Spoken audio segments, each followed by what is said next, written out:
viewership ng Eat Showtime hindi umubra sa sugod bahay ng Eat Bulaga?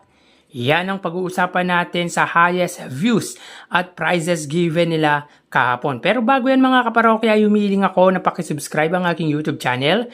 Pakiclick ang bell icon para una kayong ma-notify sa mga bagong video na ilalabas ko. At pakidami nyo na din na i-follow ang aking Facebook page na Mega TV at ang aking TikTok account na Kaparokya TV. Maraming salamat! So, umpisan po natin mga kaparokya sa prizes given ng dalawang noontime show kahapon. Pero quick recap lang po tayo sa nagdaang Lunes.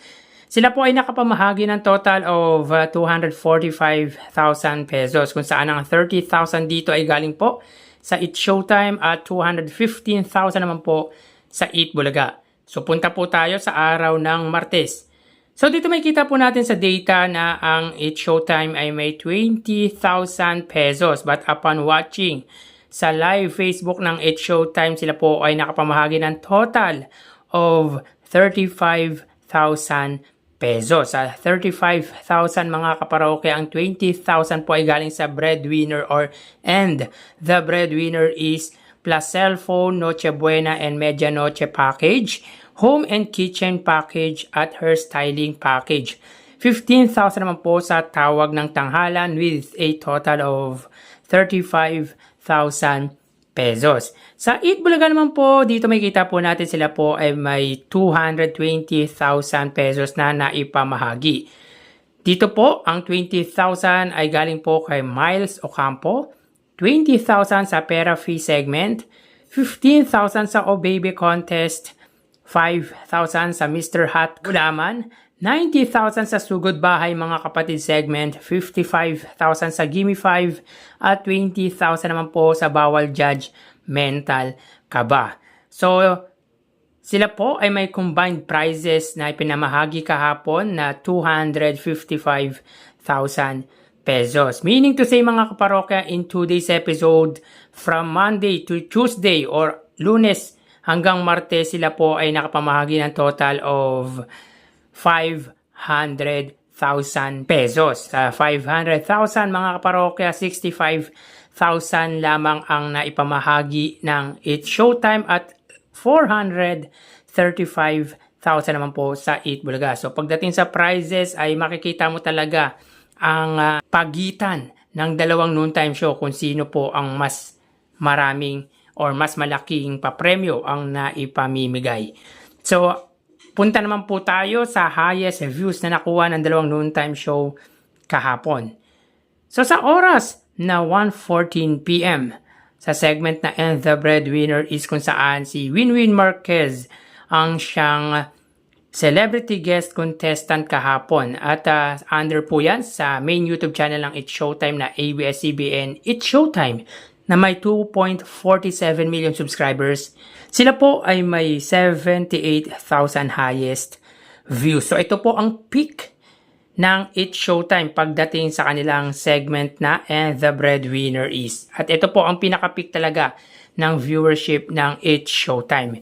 Para naman po sa Eat Bulaga mga kaparokya, under po yan sa kanilang main YouTube channel na Eat Bulaga TVJ na may 1.18 million subscribers sa oras na 1:13 p.m. at sa segment na Sugod Bahay mga kapatid, sila po ay may 88,000 highest views. So yung Sugod Bahay mga kapatid mga kaparokya ay hindi po yan ang pinaka-peak ng segment nila kundi ang Gimme 5. So highest views na nakuha po talaga ng Eat Bulaga ay more than 90,000. Pero dito po ay pinakita lang po natin yung katapat ng pinaka-peak ng Eat Showtime na And the Breadwinner is, at ito nga po ay ang Sugod Bahay mga kapatid. So dito may kita po natin kung sino po pa rin ang angat pagdating sa viewership kahit po hindi po peak ng Eat Bulaga ang Sugod Bahay mga kapatid. Pero may kita po natin na mataas pa rin po pagdating sa views ang Eat Bulaga against sa Eat Showtime.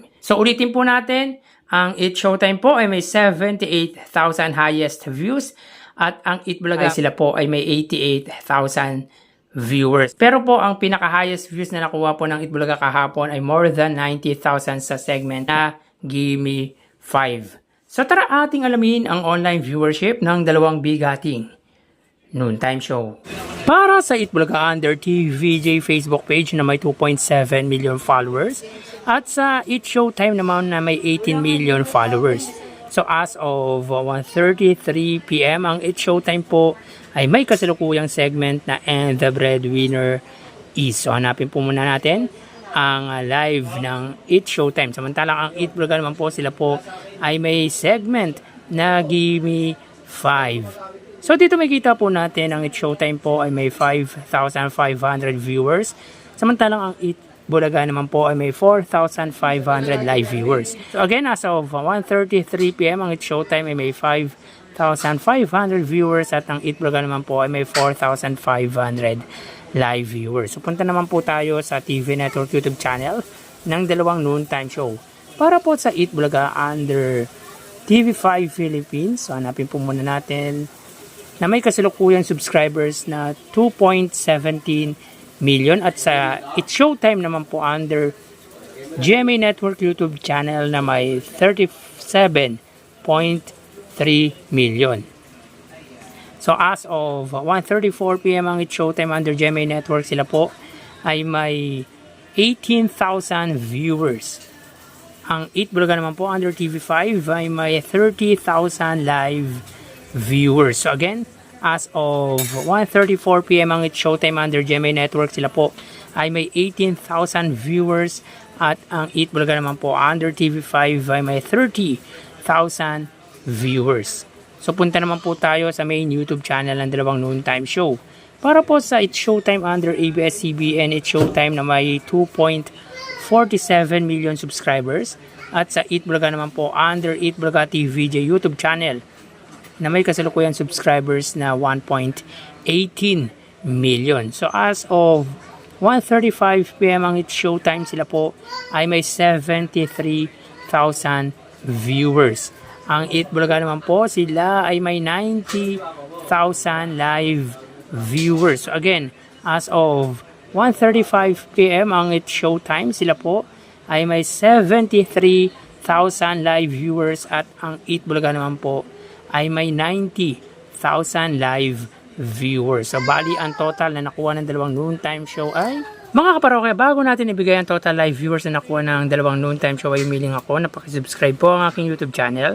Pakiclick ang bell icon para una kayo ma-notify sa mga bagong video na ilalabas ko. At pakidami nyo na din na i-follow ang aking Facebook page na Mega TV at ang aking TikTok account na Kaparokya TV. Maraming salamat! So bali, ang total na nakuha po ng Eat Showtime ay 96,000 viewers. 5,000 sa Facebook Live, 18,000 sa TV Network YouTube channel at 73,000 naman po sa main YouTube channel. Ang Eat Bulaga naman po ay nakakuha ng total na 124,000 viewers.